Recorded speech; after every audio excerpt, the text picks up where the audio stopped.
The Sounds of Summer is brought to you by your local Honda dealer. Race in for a great deal on the Honda of your dreams during the Honda Dream Garage Spring Event. Accord, Civic, CRV, HRV, Pilot, and more. Take advantage of the savings and see your local Honda dealer today. Hi there, everybody, and welcome to the premiere of Sounds of Summer, presented by your local Honda dealers.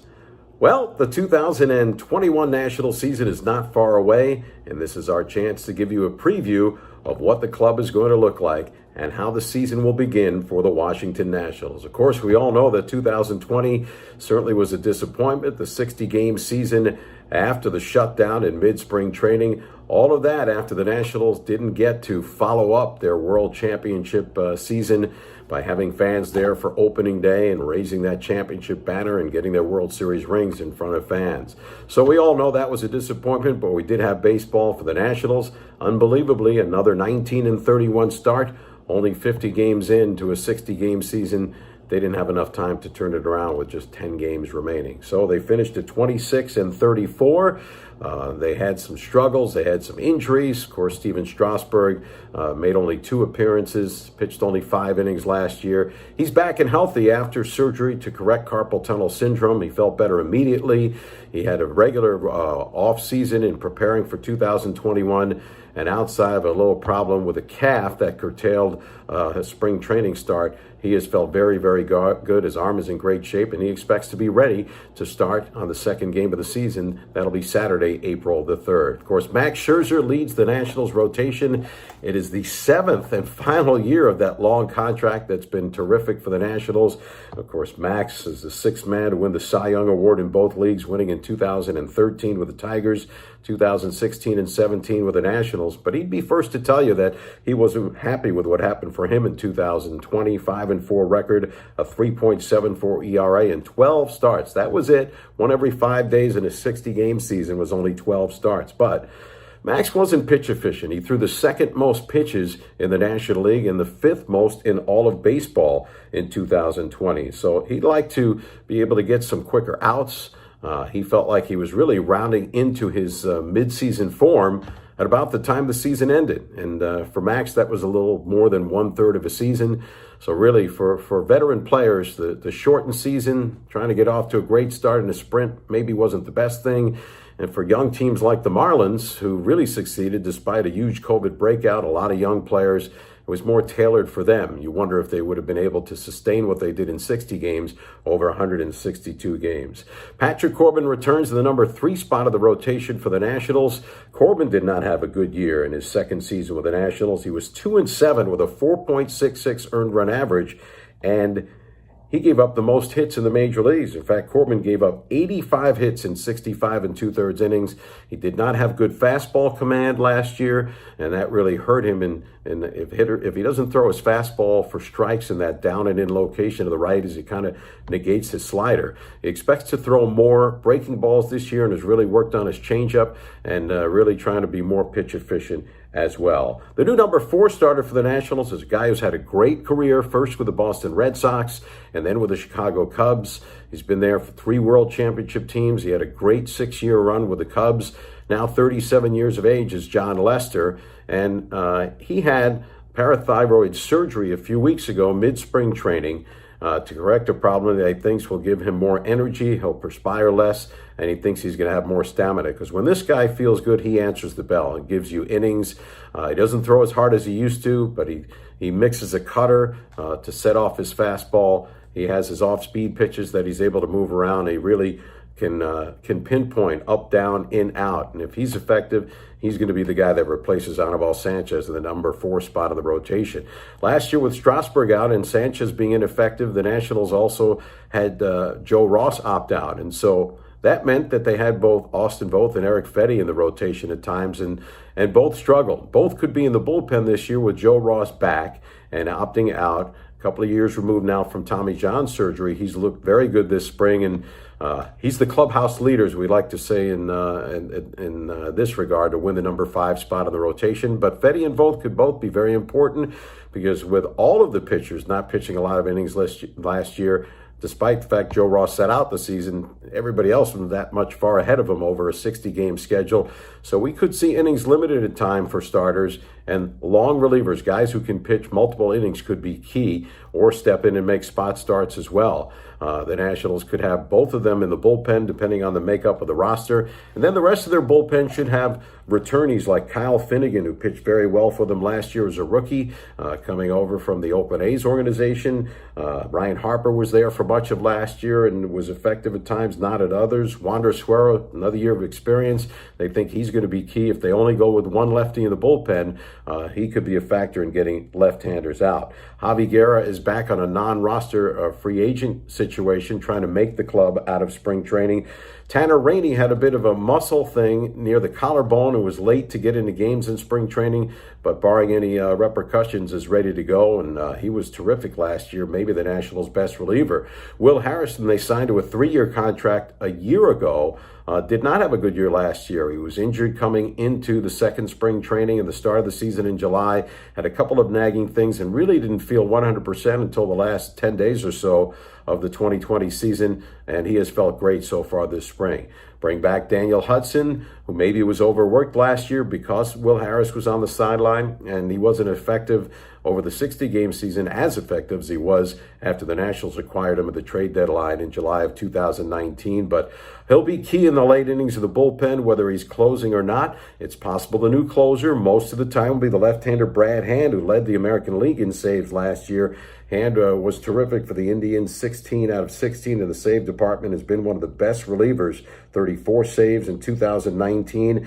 Came up with the Marlins as a starting pitcher, was converted to the bullpen, and he has good command, mostly low 90s fastball, mixes in off speed, but nevertheless, not having big upper 90s velocity, he still gets a ton of swing and misses, and he could be key for the Nationals as they look on paper to maybe have a better bullpen than in any time in recent years. We're going to come back and talk about the position player lineup for the Nationals in 2021 right after these words from your local Honda dealers. Race in for a great deal on the Honda of your dreams during the Honda Dream Garage Spring Event. Take advantage of the savings on your favorite Honda models, like a turbocharged Accord Civic with Apple CarPlay and Android Auto, or a rugged all-wheel drive CR-V, HR-V, Pilot, and more with features like Honda Sensing, Magic Folding Seats, and 3 different driving modes. Find the Honda you've been dreaming of. Don't miss the Honda Dream Garage Spring Event going on now. See your local Honda dealer today.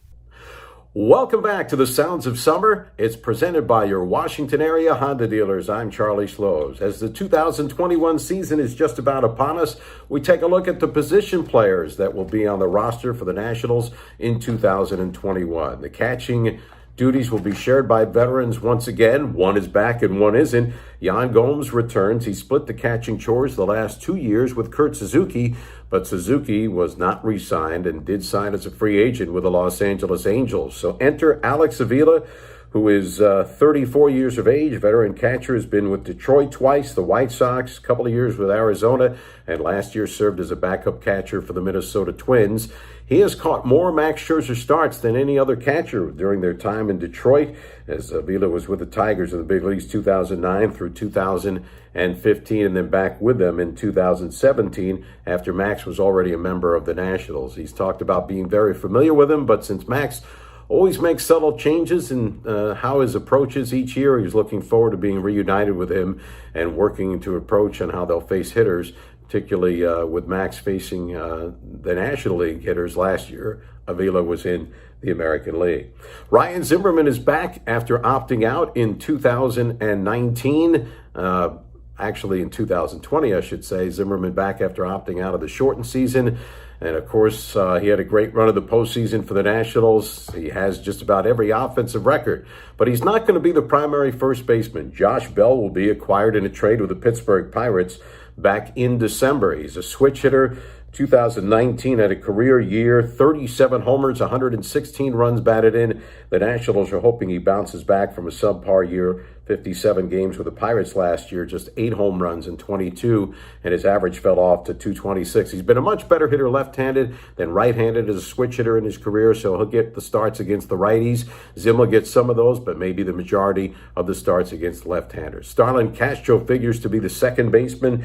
Castro played in only 16 games after signing a 2-year deal with a two-year contract prior to last season with the Nationals, but suffered a fractured wrist when a ball hit his wrist in the field trying to make a play at second base, and thus his season was really shortened. Nat's really happy that he is back to play a full season, and Davey Martinez loves his hand-eye coordination and figures he's going to be a key to drive-in runs, probably in the number 5 or 6 spot in the batting order. Trey Turner had a terrific year last year, returns as the shortstop after hitting .335. He was 4th in the National League in batting. He led the league in hits with 78. He was 3rd in extra base hits with 15 doubles, 4 triples, and 12 homers, tied for the league lead in triples, 2nd in steals with 12. He was 5th in runs scored.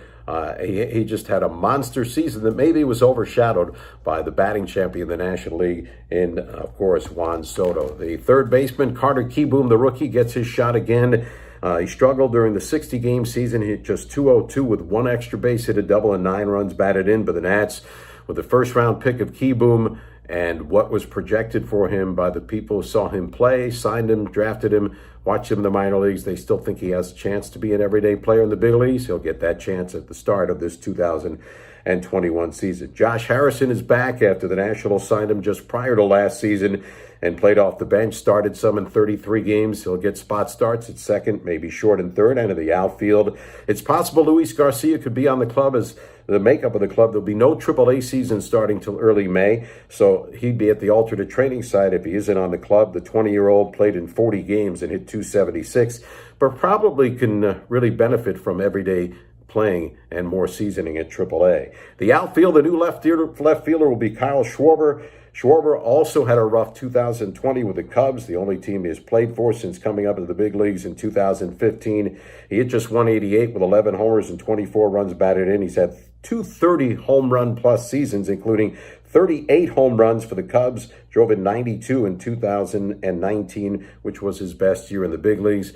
He's a better outfielder than maybe he has been projected to be over the recent years. He feels he's really improved in the outfield, and he's probably better than average at this point. That remains to be seen. The man who will cover a lot of ground of the outfield is Victor Robles.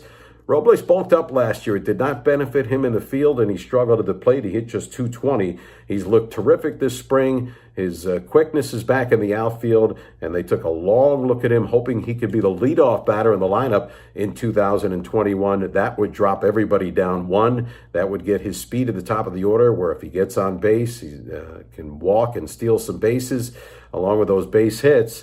And if his strike zone discipline is better, and he gets on base more, that'll be a huge benefit to the club. Juan Soto won the batting title, .351 average. He was terrific last year, led the National League in slugging at almost .700. His on-base percentage a shade under 50%. He drew 41 walks, including a major league leading 12 intentional walks after 108 walks in a full season in 2019. That probably figures to continue. Soto moves over to right field, where he mostly played in his time in the minor leagues and looked very comfortable there in a stint the last couple of weeks of last season. Battle for the last spots on the roster could include Andrew Stevenson, who was terrific when Adam Eaton, who signed with the White Sox, got hurt last year, and Stevenson played just about every day over the final weeks of the season and hit .366 in 41 at-bats. He sees a lot of pitches when he's at the plate. He draws walks. He puts the bat on the ball. Terrific bunter and base runner, can steal some bases. Yadiel Hernandez, non-roster player who came up last year and excelled in the last couple of games of the season. And terrific power, veteran, and a long stay in the minor leagues after signing with the Nationals. Former player for the national team in Cuba, Yadiel Hernandez. So that is what the club could look like come opening day. We shall see as the Nationals open the season April the 1st against the New York Mets. It'll be a 3-game series with the Mets, and then the Atlanta Braves come in for 3, and then the Nationals go to the West Coast on their first road trip. They will be the opponents for the Los Angeles Dodgers home opener, and there for the raising of their championship flag in front of fans in Los Angeles. 3-game series there, then the Nationals come home or actually go to St. Louis for 3 games, then come home for 4 with Arizona and 3 with St. Louis. and their second homestand. They'll wrap up April with a trip to New York for 3, and then they'll go down to Florida. That's right, Florida, to Dunedin, Florida, to play the Toronto Blue Jays in a 2-game series, as the Blue Jays are unable to play in Canada at the start of the year. Nats will finish the month of April, beginning a series on April the 30th against the Miami Marlins, 3-game series into the first month of May.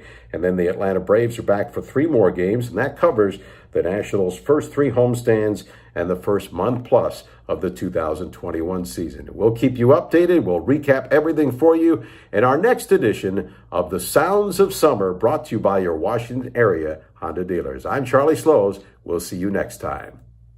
Hey, it's Charlie Slows inviting you to check out The Sounds of Summer, my monthly recap of Washington baseball all summer long on 106.7 The Fan's YouTube page and social accounts. The Sounds of Summer is brought to you by your local Honda dealer.